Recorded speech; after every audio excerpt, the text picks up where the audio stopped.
Welcome to Devotions Before Dawn. My name is Matt, and together we'll be sharing devotions every morning, Monday through Friday, one chapter a day until we've gotten through the entire Bible.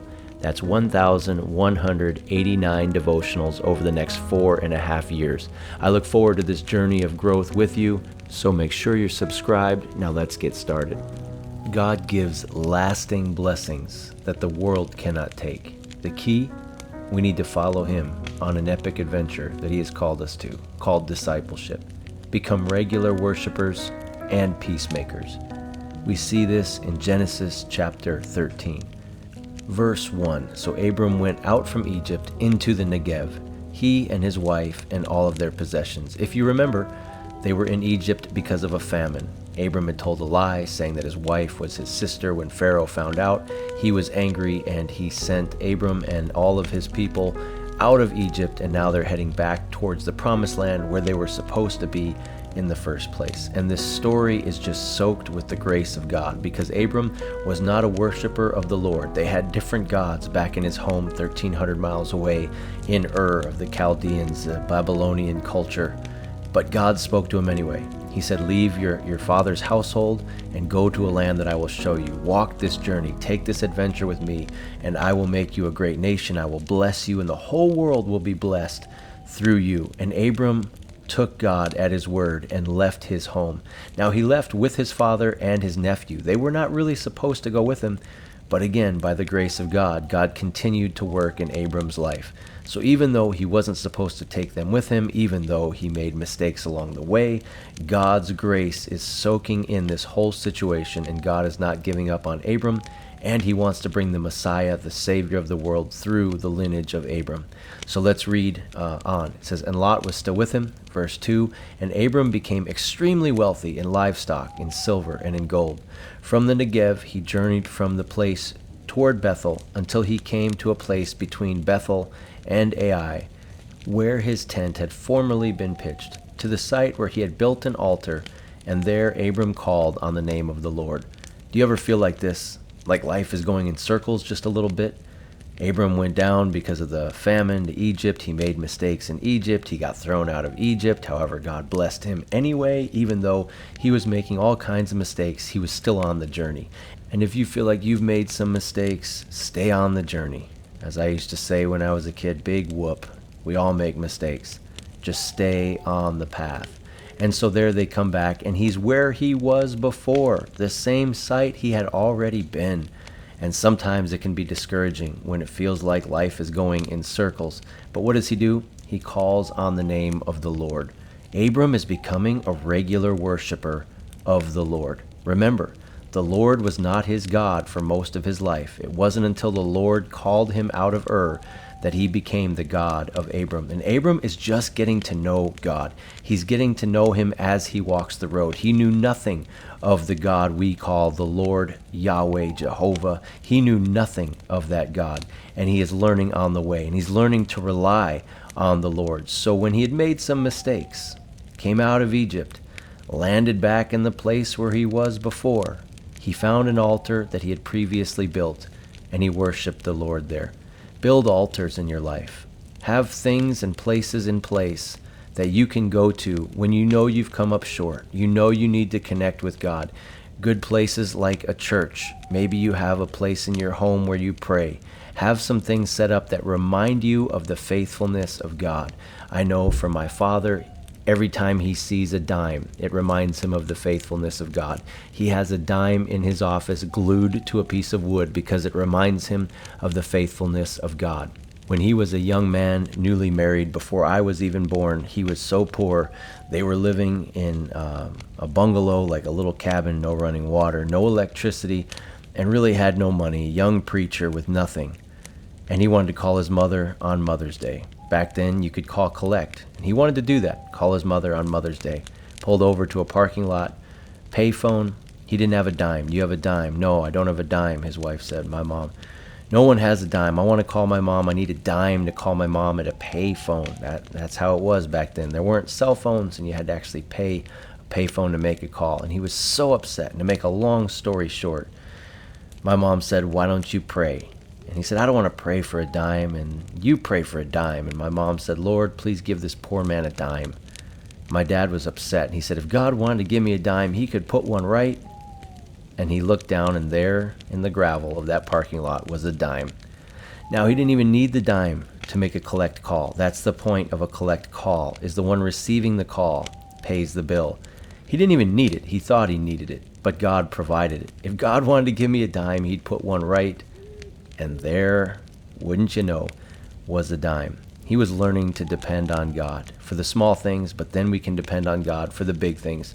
And that dime is a reminder of God's faithfulness. What reminders of God's faithfulness do you have? Where can you go to worship time and time again? Become a regular worshiper of the Lord. And that's what we see Abram becoming, a regular worshiper of the Lord, returning to an altar he had previously built. Let's read verse 5. Now Lot, who was traveling with Abram, also had flocks and herds and tents. But the land was unable to support both of them while they were staying together, for they had so many possessions that they were unable to coexist. And there was discord between the herdsmen of Abram and the herdsmen of Lot. And at that time the Canaanites and Perizzites were also living in the land. So Abram said to Lot, please, let there be no contention between you and me, or between your herdsmen and my herdsmen. After all, we are family. Is not the whole land before you? Now separate yourself from me. If you go left, I will go right. If you go right, I will go left. Abram is a true peacemaker. He realizes that the people are more important than the possessions. And that's true in our lives. Whatever money issues are going on, whatever issues of physical possessions, even lands and things like that, trust that to God. Value the people more than the possessions. Be a peacemaker. God will bless those who are peacemakers. Trust God with what you get. The world doesn't give it to us. God gives it to us. The New Testament says every perfect gift comes from the Father above. Verse 10, and Lot looked out and saw the whole plain of Jordan all the way to Zoar, as it was well watered, like the garden of the Lord, like the land of Egypt. And in parentheses it says, this was before the Lord destroyed Sodom and Gomorrah. So yeah, it looked really good now, but it wouldn't look so good soon. Verse 11, so Lot chose the whole plain of the Jordan for himself, and he set out toward the east. And Abram and Lot parted companies. So they parted ways. Abram wasn't supposed to be with him in the first place, like we discussed. Did Abram actively take him? Did he go of his own accord? Either way, Abram was supposed to separate himself from his father's household, from those extended family members, and Abram and Sarai were supposed to go on this adventure together. However, Lot went with him, his father went with him. Now finally, we're at a point where Abram is isolated from the rest of his household. Verse 12, Abram lived in the land of Canaan, but Lot settled in the cities of the plain and pitched his tents towards Sodom. But the men of Sodom were wicked, sinning greatly against the Lord. Huge lesson here.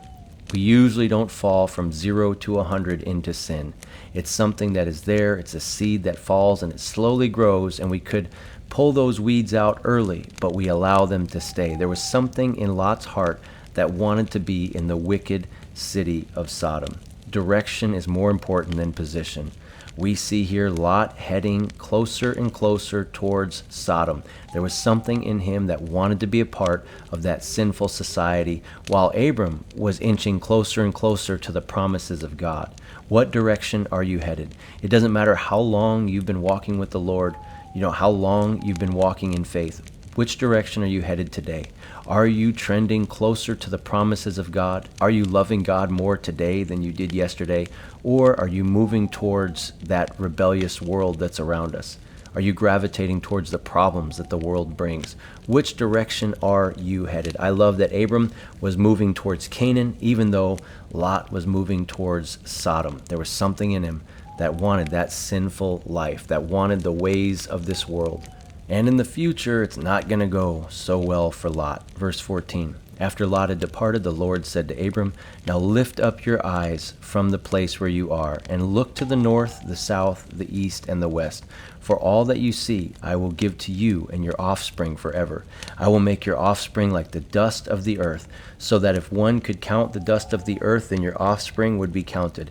Get up and walk around the land, through its length and breadth, for I will give it to you. So Abram moved his tent and went to live near the oaks of Mamre at Hebron, where he built an altar to the Lord.